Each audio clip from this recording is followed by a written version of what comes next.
Warning, this episode features discussions of rape and sexual assault. We mean absolutely no harm to anyone, and so if you cannot listen to this episode, we completely understand. Thank you so much for listening. When did you fall in love with like women in hip hop?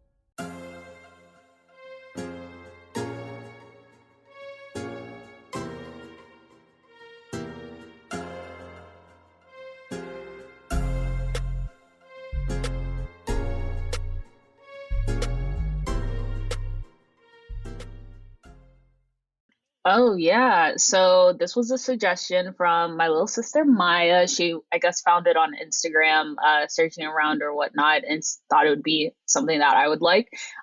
So yeah, the artist is Mech. I think if I'm saying it right, she seems like she's a young girl. So I found some information on her. She's like recent graduate of college, and she is originally from Philadelphia. So she seems like she's like Okay, starting to shout out get to like Philly. starting to get things going right now. So definitely somebody to look out for. Yeah, I was like really into this song. And then I watched the video too, because you sent us the YouTube link, and like Hmm. sis is like, she's a little cutie. I love Yeah. it. I like I'm kind of obsessed with it. Like what did you think, Shermee? I like this. I thought it was cute. I think it's something cute to know, like, play if we ever get outside, People get vaccinated. Listen, y'all, it's on the way. I feel it in my bones. I feel it coming back.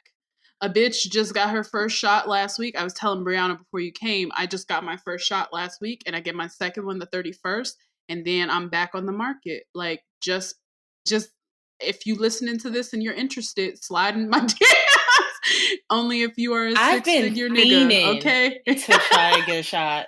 Fiending. I've been looking Let me everywhere. tell you, It's not working for me. Let me tell you this. In Los Angeles, they are running this vaccine distribution so poorly. Girl, I didn't have to show no proof. No proof. I just signed up. They asked me to input where I worked. I put in the name of the company. I showed up with my ID, not with my company ID, with my state ID. They gave me a shot and I was gone. Girl, they asked for not NAN letter, not a work ID, not a pay stub. Girl, let me book an appointment at the United Center right now. I swear to God, I just walked up in that motherfucker. And they're like, what time is your appointment? 10. They gave me the shot. They're like, okay, you have to wait 15 minutes just in case you pass out. Then I waited 15 minutes. Then I was gone. That's it. They asked for no proof. No proof. So these motherfuckers in Los Angeles. Next episode I'm not going to be shot up. The episode after that, I'll be shot up. Bitch, because all I know is in Los Angeles, they are not running this well. And I'm like, what are we paying all this money for your salaries if you can't even do your fucking job right well enough to for this to not be an issue? Like, this should be fucking, it should be better run than it's being run. Okay, they said they was going deploy tanks to the motherfucking streets when they said when this vaccine was ready, so that they could give it. They have not deployed the military. What are we paying the military salary for then? If you're not deploying them to distribute the vaccine, what are we doing? What I'm trying to understand when people talk about like, oh, there be leftovers and stuff like that. So I don't understand how the leftover information is not getting out there to everyday people. Because I would have been there if it's leftovers. Like, y'all bitch, I'll be waiting. I'll be waiting outside. I'll be waiting outside for 5 minutes to close. Y'all got any vaccines left in that bitch? Sign me up. Just shoot me up right here. I'm ready. I got a vein here. I got it ready for your ass. Ready. Come on. Just shoot me up. Shoot me up. We ain't got to tell nobody. Just start. Shermee, you just got to start showing up to CVS. I am. At this point, I am. Because 5 minutes to close. Be like, hey, y'all got some vaccines left. Y'all got some vaccines left. Like a crackhead.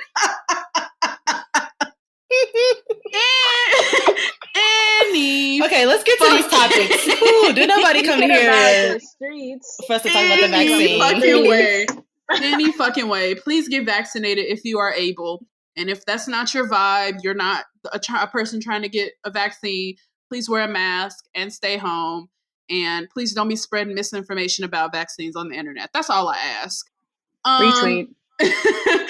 Anyway, hi everybody. Welcome to another episode of Where My Girls At.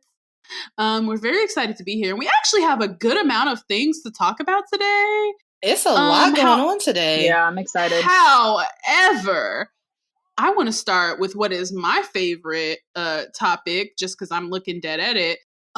This Best Friend remix featuring one Stefflon Don. Isn't it so interesting how we just was talking about the international girls? I have. I like it. Have you heard it, Brianna? Okay, I actually hadn't heard it yet. I haven't. Let me tell you, she ate that shit. Like, no crumbs were left. Steph did her damn thing on that. I've been listening to it all fucking day. All day. I didn't really think to see her on it, you know? Like, she wasn't my first choice. Honestly, I don't think I had a choice for, like, someone else to be on it. But listening to it, I was like, okay, maybe I like this. Because my initial thoughts on the original song was like, okay, it's cute, but, like, do I necessarily care to keep playing it? You know, it's just like, okay. If I hear it, I won't be upset like the same way if I heard like My Type or like Tap In. I'll be like, oh, stop playing those. This one I was kind of like, okay. But then when Steph got on it, I was like, okay, all right. They're starting to make good decisions over there. Now, here's a revelation I've actually had in the last week. I think I like Tap In. Thank you all for enjoying this episode. I hope you all. Sorry. I'm sorry. I don't know. It's catchy. She's in my head. She's in my head. It's because all her songs are structured the same. Yes, they are. They are. But why fix it if it ain't broke? You know what I mean? Like, she found her niche. Her niche. Yes. And Sweetie, she's like, I'm just going to blow up on this. And you know what? She did. It fucking worked. And you know what? She's been able to do exactly what she's meant for. And that is let her personality shine. You know, Sweetie isn't the best rapper. She may not, but she's funny as fuck. She's beautiful. She's like stunningly beautiful. And she's good on the internet. She's a perfect influencer. Yeah, exactly. And so it's like, why? This just had to be her way in. That's just it. This was her way in. So in other news, Miss Doja Cat, my queen, she just continues to, you know, raise the fucking bar. You know, she's giving the girls exactly what they want. The Streets music video is dropping tonight, y'all. Tonight. I'm super excited for this one. The trailer was good. Same. What I will say about Doja Cat is she knows like what gets her song poppins and like she adds it to the video. So like I don't know if y'all knew, but the Say So video had the girl who like did the dance, and so this one has that little song that was before on TikTok. The silhouette challenge. Yes, because she just knows. She fucking knows. And I just think, like, I said this and I'll say it again and I'll say it again and I'll say it again. She has all the makings to be the kind of star that Beyonce is today. Like, I'm seeing that energy that Beyonce had at the beginning of her career in Doja Cat. You know what I mean? I'm really seeing it. Like, this is the makings of a star. Not only she wasn't so fucking weird. Maybe. But that's the brand, though. You know? It is her brand. Like, it is her brand. Like, what makes her so interesting is that she's like, you don't know what she's gonna say next, or like what kind of weird shit she's gonna like pull out. So it's like it keeps me on my toes for real. Yeah. And speaking of Doja Cat, Megan Thee Stallion and Cardi B have all been announced as Grammys performers, y'all. And we I have a question. Yeah. Is the Grammys gonna be fully live?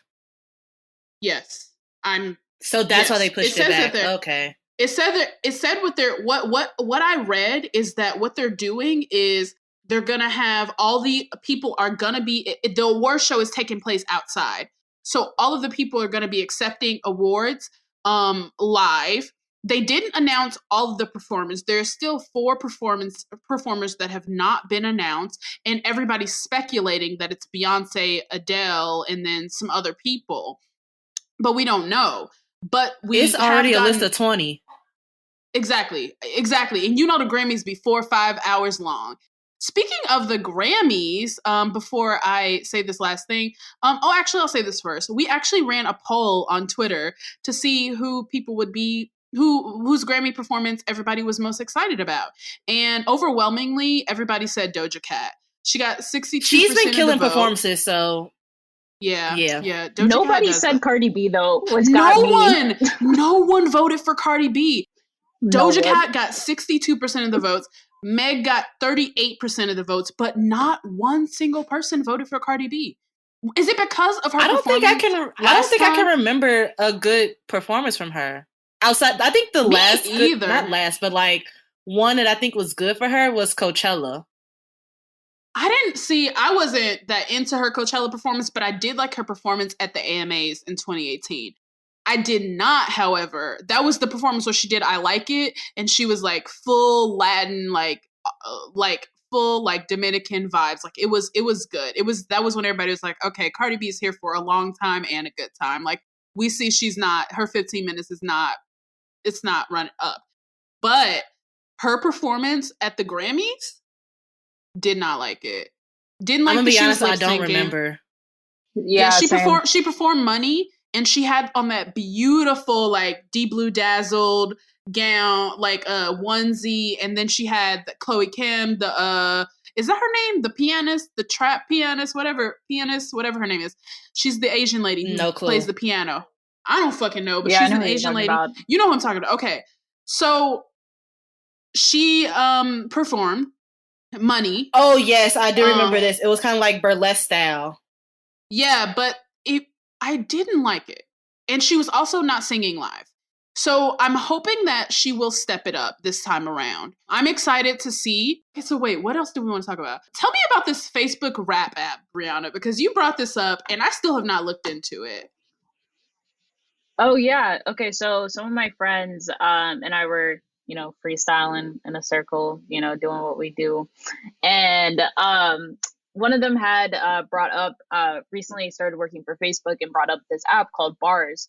And so it, I believe, just actually fully released on the App Store like this past Friday. So essentially think of it as like TikTok, but just for freestyling. So basically they provide the beats. They give you like a notepad, like in the app. And then you can just like go ahead and like rap for however long. I believe the most is like a minute or two. But they also have like challenges. So it's like you could pick a beat and then they have like words that come across the screen. And so you're able to just like say like, let's say if like watch came across and then you have to do it to the beat and then it'll switch up the next word. So it's pretty cool. I think that, I'm going to try to post some videos on there. So I can get at the ground level to see if I could blow up on this app and, put us on. Not you trying to be one of the originators. It would be amazing. Yeah. We would love that. We love promotion any which way we can get it. But that sounds actually kind of cool. At first, when you mentioned it, I was like, oh my God, is fucking Facebook just trying to take over another app, just like they fucking did with Instagram? Are they just trying to make another TikTok? Reels and TikToks. Mm-hmm. Reels and TikToks. Like they're just doing that same thing that they did, but it actually sounds kind of cool. Like I think you're the only one with actual rap talents, we're gonna let you do the trial run. Yeah, because I do want to download it and see what they have to offer, though. Like, see what the talent is like looking like on there and stuff like that. That seems like it would be up my alley. Like, because I like to stay informed, but I'm interested to see how it is. No, I think it'll be cool. It seems like it'll be good for like, people who are just like, like to freestyle like me for fun and like they have a place to like do it and share out the content and it's like low stress, nothing too crazy. Yeah. Is there any other one of these that is like pressing before we get into our main topic? Flo Milli released a new song. It slaps as usual. That crack is so funny. That bitch is just hilarious. Hot take, I didn't really like the song. It Ooh! wasn't one of my faves of her. Okay. However, I did appreciate the nostalgic vibes of bringing Dora, and like, I don't know if you guys seen on Twitter, but like they were saying how like Dora was like visually impaired, and that's why she had boots all what? the entire what? time. Yes. Wait, Yes. what? Like some ruin your childhood stuff. So like apparently like Dora was impaired, like visually impaired. So it's like that's why Boots was always around, and it's like, hey, look over there. And like she would never look. Wait a minute. They said Dora can't see. No. You gotta show us the thread. That's why that bitch couldn't see that fox right in front of her. Swiper was right the fuck there. She could never see his ass. She was blind the whole time? Y'all just made that up. Brianna coming here just telling lies. Anyway, but I thought it was cute. It was a cute like idea for the music You thought video. the visually impaired was cute? No, Flo Millie's music video I thought was cute. Like I thought like I liked how she was like playing on like Dora and like doing the whole like experience, like her like I don't know, in her 20 somethings, like playing off of her childhood like memories. So I thought that was Millie said, y'all call me childish? I'll show you childish. I'll get even more childish, bitch. You ain't seen childish yet. What do you mean? The rest of these I don't really feel like are that big. JT and Lil Uzi Vert are still going strong against my whatever they're doing. Against my they're still going to fuck something, okay? Against my wishes, against my against my better judgment. But it is what it is.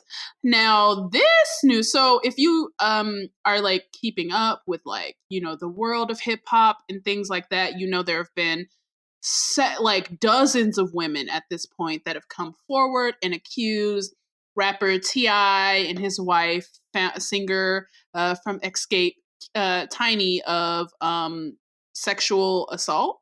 Or are they accused? What is exactly are they accusing them of? Of grooming or of sexual like drugs, drugging, sexual assault? Allegedly, they're being accused of a lot of you know sexual assault type things. And recently there's been this article like as of like what a couple days ago. I think this article was released on Thursday by the Daily Beast about Nicki Minaj and her husband. So about Nicki Minaj and her husband allegedly, you know, trying to silence and intimidate the victim of his like attempted rape and kidnapping from his childhood. They said that, you know, the woman says allegedly she spoke to Nicki Minaj herself, and Nicki was offering hush money, that people from their camp allegedly started following the victim around, just doing a bunch of disgusting shit but these people have just been doing like a bunch of disgusting things, trying to silence this victim and trying to erase that part of his life, you know, because and Nicki Minaj allegedly is very complicit in all of this. And so it kind of brought up in me and in us that we need to, you know, finally have a conversation like, can hip hop handle a Me Too movement? So before we like dive deep into that, did you guys read the article? So I read the article because I had watched a video on YouTube. Shout out to King of Reads. He had talked about it, and in his video, what he was basically saying about it is not trying to figure out, but like basically trying to say like, why is Nicki Minaj putting herself on the line for this? Because like the whole article is about how Nicki is allegedly putting all this hush money out, talking to this girl and her daughter, getting people to get in contact with her. Like, it's not his doing. It's like her doing of his cover up. And in his video, he's about like how he's going to be the downfall of Nicki's career, stuff like that. And yeah, so when I read the article, I was like, this is crazy. But this also isn't the first time we've heard about potential hush money. towards them and stuff like Yeah. that. But now in this article, we get it in a little bit more detail because the writer did talk to the daughter, alleged victim's daughter. You're right. So like she got dragged in it as well. Like she was seeing people like try to give money to her mom and stuff like that. So honestly, all of it is just like, I kind of agree with King Reed's like, why is Nicki Minaj putting herself on the line for this man? Like, I get it, he's your husband and your baby daddy and stuff like that, but I don't like, if this is true, why would she go through all the terrors of trying to get it together for him for the sake of him? Because it's not like it's a thing we didn't know. Like this is something that's public record, and it's something that was well documented and well publicized when Nicki Minaj was like openly like started dating this man. Everybody has been talking about it, so why now? You know? Yeah, I don't know. On a similar vein, Shermee, yeah, it's like, why would she put her, career on the line for this man? But yeah, reading through the article, I like couldn't stop, but it was extremely like just like disturbing of how much harassment was going on between Nikki's camp and the alleged victim. And I don't know, over here we believe women. Of course. Of course, 100%. Yeah, I'm gonna say this stuff doesn't sound off. It doesn't sound like it could. No, happen. I believe every word of it. I believe every word of it. No, yeah, it's just so wild that it's like just continued for so long as well. And I don't know, it seems like hopefully there'll be some more I guess involvement from like authorities. It seemed like towards the end of the article, what it seemed like is that there's a little bit more involvement from like the government side to be able to like put this to rest. But yeah, all in all, I was just like, why for this man? What I like, want to understand, what I want to understand is, what is the end goal? So let's just say hypothetically, she does take the money, right? Or like if she was to take the money, and like she says she's lying and all the type of stuff. But in my eyes, how I kind of see it is, people who believe her. People who don't. So like, even if she was to be like, okay, I lied and like I took this money and stuff like that, I don't think it's gonna change anything. Like, this stuff is still out here, like it's still gonna haunt him, or it's still gonna be there. And it makes me think of like this whole, and I hate to bring him up, but it does make me think of this whole situation with Megan, literally same thing I was thinking leprechaun. Too. It's like, because somebody tweeted the other day something, and it kind of has been sitting with me like since then. They said, now, never in the history of Tory Lanez has he had this many fans. But all of a sudden, never. And here's the thing, this is if we're going back to Tory Lanez, him shooting Megan is not his first like violation towards women. It's so I'm many. Sure it's not. I'm sure it's he not. allegedly got his girlfriend beat up. That whole stunt with the dark skinned girl, like there's things there to show like that show like this has been an escalating problem, and it was always going to lead to something like this because no one intervened to stop him. And it reminds me have you guys seen the HBO documentary On the Record? I did watch it. I watched it last year because YouTube again, because of the Grapevine. They had like listen, I have seen this documentary so many times. Brianna, if you don't have HBO Max, you can use my account, because I really think this is like required viewing. So for everybody at home listening, On the Record is the story about Russell Simmons victims, about women like Drew Dixon, who's like very like the main subject of it, who've been, raped by Russell Simmons, and about how it destroyed their careers in a way, and how hip hop, who these are women who gave their entire lives to hip hop, who eat, literally hip hop was their world. Like they were knees deep in it. Like Drew Dixon was like working at Def Jam with like at its inception is working at these like places, and she's putting together records she's responsible for Mary J. Blige and Method Man creating like the best hip hop love song of all time. And then you hear about how she was like trying to sign artists like Kanye and John Legend, and because she wouldn't sleep with L.A. Reid. Well, I'll say this. The first thing I noticed was that all the victims look the same. Every single last one of them. Yeah. Yeah, and it's clear they made it very clear in the documentary too, since you haven't seen it, Brianna, that Russell Simmons had a type, you know, and he like pretty tall, skinny, light Light-skinned skinned, women. model looking bitches. Women, I'm sorry. Let's say he, women. in the documentary, he says bitches. Because like he says what bitches. makes the documentary worse, but like makes the situation worse is that there's a whole bunch of clips of him like constantly saying like, I just want to go around chasing women, like I want to be with the pretty girls, and like I guess like even like if we want to go back to the T.I. case, it's so many just like the way that they talk about women and like Parallels. it's so like you see it. Yeah, so like why would I think that this didn't happen? Like the way you talk about women before very much aligns with the actions. And it's not even just the way that they talk about women. It's everything that they've done up until this point. T.I. has shown such a disregard and disrespect for his own wife and his own daughters. Russell Simmons was very open about the way, like she and Drew Dixon talks about in the documentary, how when it had happened, when the rape had happened, it wasn't even the first time that he had done, it was escalating to that point. It escalated to the point where he felt comfortable enough to do that kind of thing.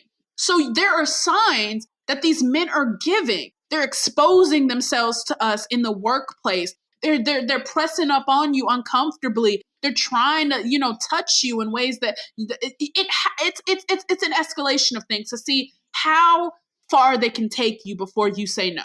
So was he involved in any part of this documentary? Like, was it solely like from the victim's point of view, or like was he also interviewed at the end to like? Absolutely not.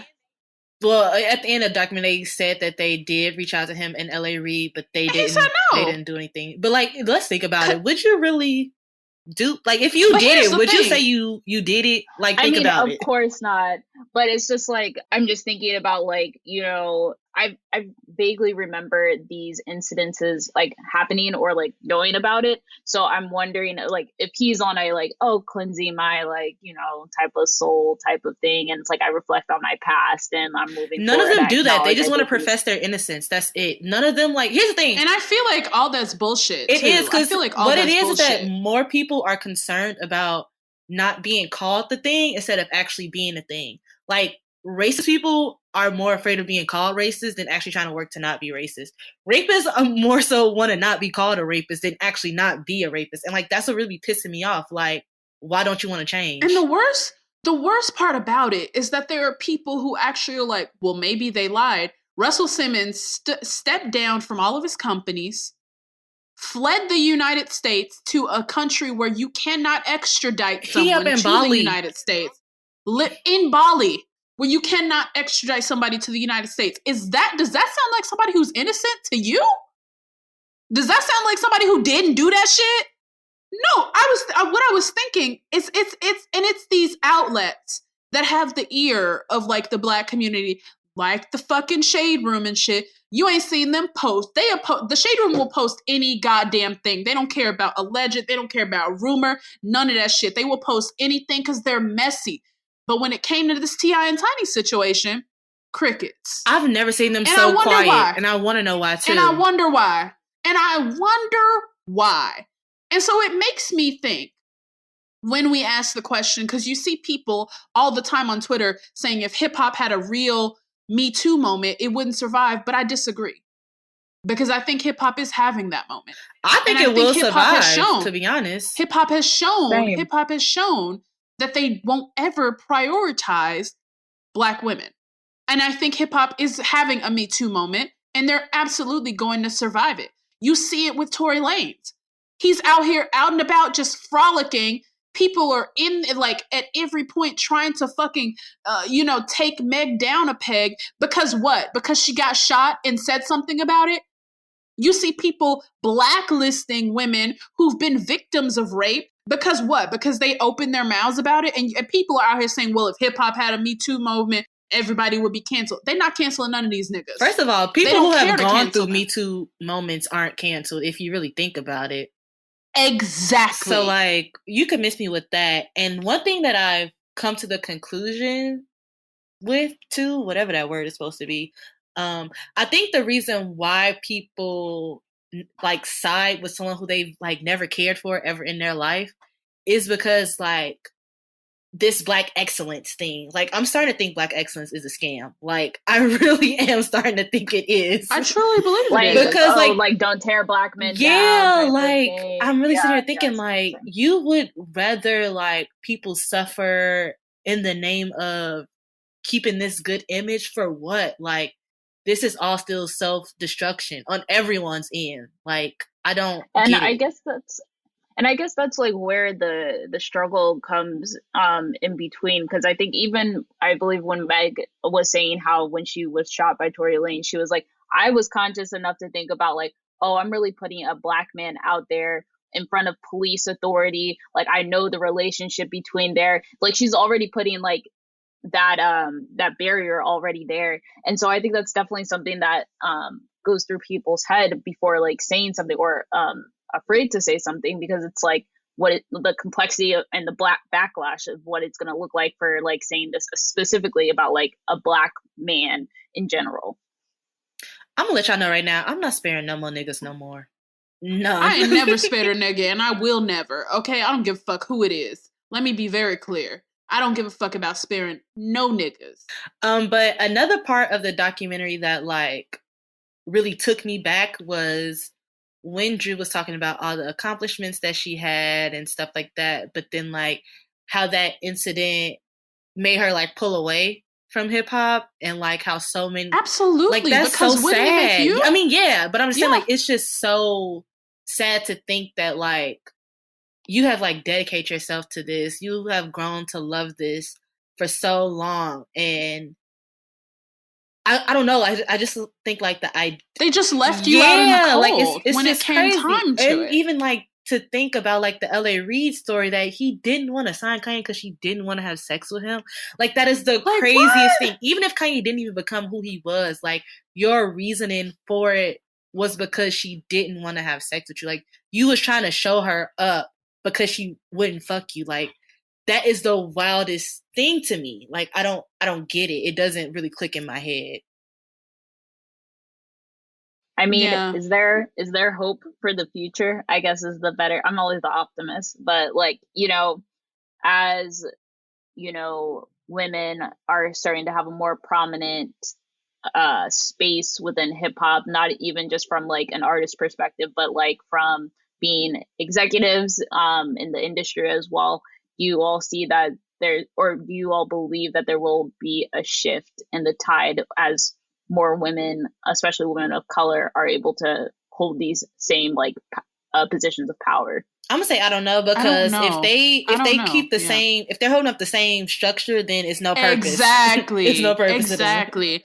It's like there are women who are in these positions that are supporters of these same men who have done the damage. And so it's like we need to turn the whole thing on its head, And you want to think like, oh, this is an older generation that has these feelings, they've just been in the trenches together. No, it's new niggas out here too, clowning the same way. Because that's what they've been taught. And like they know that the elders get kept safe. So I mean, we're gonna keep this ball rolling. Like they keep you safe, they're gonna keep me safe. So it's a lot. It's a lot, and it's hard sometimes to be a fan of hip hop when this is something that is so prevalent in the culture, that in hip hop culture. However, I do want to be optimistic and say that there is hope, because I think there is.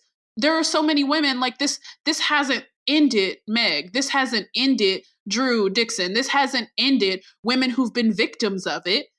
They are still finding success and happiness in their own way.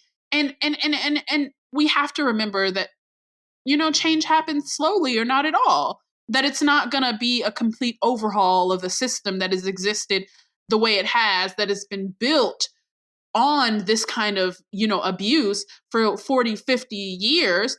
That's not going to happen that fast. But we see it. If we can chip at it, we can chip away at it little by little by little by little, and hope and hope and hope and pray that one day it's fully dismantled. And I think that's something that we just have to we have to look forward to. We have to hope. Yeah, I think as more people are talking about these situations and actually showing support to victims of these types of crimes, and I don't know, as we like constantly continue to unlearn rape culture, the patriarchy, misogyny, and stuff like that, I think like something will happen. Like the next generation will learn better, the generation after that will learn better, and so forth and so on. So like, I guess like we can't like be 100% down about it, because the goal is for it to be better for the next generation, not just us. So yeah, you're right, Mariah. You got a point. And that's why we're here. You know, we're here to rag on these nothing ass niggas and to uplift women. You know, Yeah, ultimately. but I'm glad that we're giving the space to it, because I think this is important to talk about, and you know, continuing to give space to have the conversation as well, because people shy away from things like this. So I'm thankful for you guys to have this conversation. It's very uncomfortable, and I'm thankful for you guys that we were able to have this conversation, and for anybody who couldn't listen to this episode because you know you've been a victim of it, or you know it's just too close to home. We completely understand and we support you. And, you know, we'll be back to shenanigans in no time. We'll be back to lighter episodes. But I'm sure this probably not going to be the last time we talk about this. Like, absolutely, because it won't be the last time that it happens. It won't be the last time that it happens. And I want to change. I realize we say victim. Maybe changing the term to like survivor, I guess, or absolutely something a little bit lighter. I think would be. I think survivor. Well. I like survivor better. That's a good. I like that. So before we talk about music recs, can I just say, just to end on like a lighter note, Shermee, thanks to you, I've been listening to a lot of like DJ SoundCloud mixes. Yes! And here's my complaint. Wait, complaint? That's not what I was expecting. No. I have loved it because I like it. But if you niggas don't stop adding random police sirens, I'm sick of it's DJ every 3 seconds. Every 3 seconds, it's a fucking siren and a cowbell and a fucking, you know, a cat meowing and a bunch of shit that makes absolutely no sense. You're just pressing buttons. Random girl moaning. Wait, I never got that one. For what? For what? This is a running mix. What are you doing? I'm just so disappointed in them for this. Like, what the? Wait, who have you been listening to? Just random ones. Okay. I just search it. I just search what I'm in the mood for. I've been listening to a lot of like Chicago like juke mixes because that's what I like to do when I'm missing home a lot, and I've been missing home a lot lately.